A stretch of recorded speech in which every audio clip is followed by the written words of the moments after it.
this is the moment when I will reveal the bows I received from China. My first ever hornbow. I mean, I've shot hornbows before, but now I decided to go to do research into Chinese Ming Dynasty military bows. So I set up the Ming Warbow project. I set up a GoFundMe link where people could mainly to help me sell the stuff. I don't really needed it anymore, and invest the money from the sales of the stuff I had into purchasing these, of course, expensive items. I have had pleasure to shoot hornbow from the Boyer Chinese archery program in Netherlands, and then after shooting same style bow, a little bit lighter, I fell in love with hornbows, and I decided that I want to shoot bows historically accurately made to feel what the experience is like and compare them with modern laminated bows and tell you all the pros and cons of owning one if you ever would like to get one. So first of all, I'd like to thank for all the donations, all the people who purchased items for me. I was selling arrows, bows. I sold 5 to 6 laminated bows, and people who donated money there for this project. I also managed to sell a few swords and stuff, and everything contributed toward purchase of not one bow but 2. I will talk about this a little bit in a minute. But first and foremost, here they are. They're from China. The Boyer's name is Wang Bifeng, nickname Sky Blue 79, and he makes bows every year. And I asked for a military weight bow. This one came at 90 at 32. I wanted to something between 90 and 100 pounds to start with. This is going to be my first hornbow, so I didn't want it to be at my top draw abilities. So also the bow is very short. I will talk a little bit about the specification of the models. I only done a little bit of shooting, actually only once, with those 2 bows. So I hope you can see the bows and feel the close-ups. So I have chosen to go for the small ear bow. So Xiao Shao Gong here, it's a Ming Dynasty version of a small bow, depicted in many manuals and also in paintings, many artwork, and going book as well. So the short ear bows are doing very well with light arrows. So for this bow, minimum GPP is about 3 to 4, which is very not very, you can shoot a very light arrow from this bow. The weight of the bow itself is 480 grams, so just about half a kilo. We have a max draw of 32 on 117 centimeter string, so it's a pretty short bow for the draw length you can get. This one came, as I said, 90 pounds at 32. I don't have the full draw force curve done, but I will do that in the future videos. I don't want this video to be too long.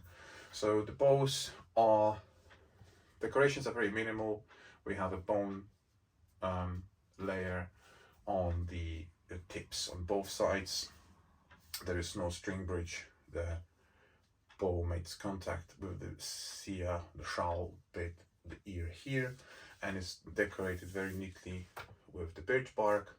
There is a cord wrapping on the handle, bit of tape to indicate the top limb. I had already problems of the bottom because my hand actually covers the entire handle section, so you can really feel the bending in the hand here at the very bottom. So that bit came off, so I'm probably gonna put the new wrapping on it. I'll see how that actually feels in the hand. And I have 2 spare strings for it, so I can experiment with a slightly different length of the string as well. But here you are, guys. The bows came both in the box strung, which helped with the transportation as well, because they are much shorter, so they came in a very nice box. So this is Shashawang, and now the long ear bow. So Changsha.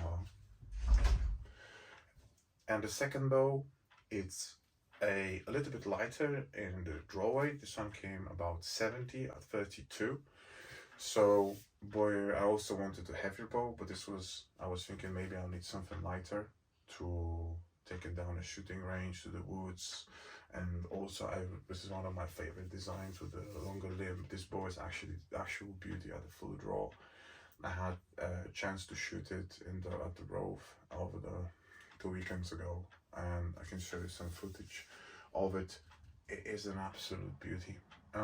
This one, 70 at 32, I measured it, and a max draw of 35, also minimum GPP about 4, so still pretty impressive. The weight of this bow is 473 grams, 473, so a little bit lighter than the shorter bow, even though that the bow is longer. I'm guessing it's lighter because it's a small poundage. For this string, 126 centimeters, 126 centimeters and 35 max inch draw is pretty impressive. This is going to be looking pretty awesome at 35. I don't have arrows that long yet, but with help of my Manchu friends, I'm sure we can fire these beads at some longer draw weights, draw lengths, and I will also follow with the draws for curves for this bow, so we're gonna see what is the increase in poundage at each inch. This bow feels very smooth. How they compare to each other from the first field, the decoration is the same, handles are the same, bendy section are slightly different. You got a much bigger ear on this bow, so the bow is much longer, but immediate difference is in the feel of the draw. So this short one, it starts very heavy, and of course you've got that feeling that the bow doesn't want to get to 32. So I expect the draw curve to be really aggressive. So it's not very easy bow to shoot. I also been out of shape, so shooting heavy bow like this, it wasn't something very easy. I did enjoy it though. Managed to maybe do 30-40 shots on it, and the bow performed pretty well. On the heavy arrows, not so well. I mean, I cannot follow by any data. I'm just simply talking about the feel, but it was pretty impressive, especially the way it bends, and it's just like you just load the arrow, it just wants to wants to explode and just let it go straight away. I first shot the version of this bow in Netherlands, which I'll show you a video now. And the bow stole my heart. It was shooting light arrows incredibly fast with very limited vibration. There was a bit of shock on it, a bit of a kick. I'm guessing that would be from the string touching that bit here. So there's no string bridges there, so that's the bit I'm talking about here. And the bow there I was shooting was about 60-ish, 65, 66 pounds at 32. This one is 90, so I can't really compare them alike with each other, but here they are. So it's just a intro video to more videos of it. We'll be doing some shooting, testing, speed testing, kinetic energy outputs. We'll see how the short ear bow versus a long ear bow compare to shooting arrows of different weights. Yet that is the bow designed to shoot much longer arrows. It still does the job at 32 pretty well as well. Also, I'd like to get this tested on somebody on a bit of a shorter draw. I have a few friends who are shooting very heavy Turkish bows, so maybe you can see how this bow performs at the range about 28 to 30 inches, which also will be nice to check.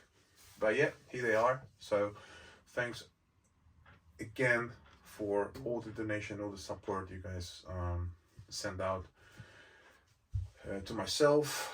I still have quite a few bows for sale. I will keep some of them probably, and some of them I really like. I like to keep them just in case, you know, something goes wrong with these. Yeah, and I already have a few more projects from the Ming Dynasty bows to start to comparing them. Of course, I would like to see Kayuan in action as well, which is both depicted in the same manuals next to Xiao bows. So also that'd be nice to see them, how they perform. All the Da Xiao bows with the big ears. With the later transition, of course, to Qing Dynasty and shooting the very big ear bows with massive string bridges. But yeah, here they are. So there will be a lot more videos with separate playlists on YouTube for all the channels related to. Some people don't like them, you know, analytic videos about the performance and stuff.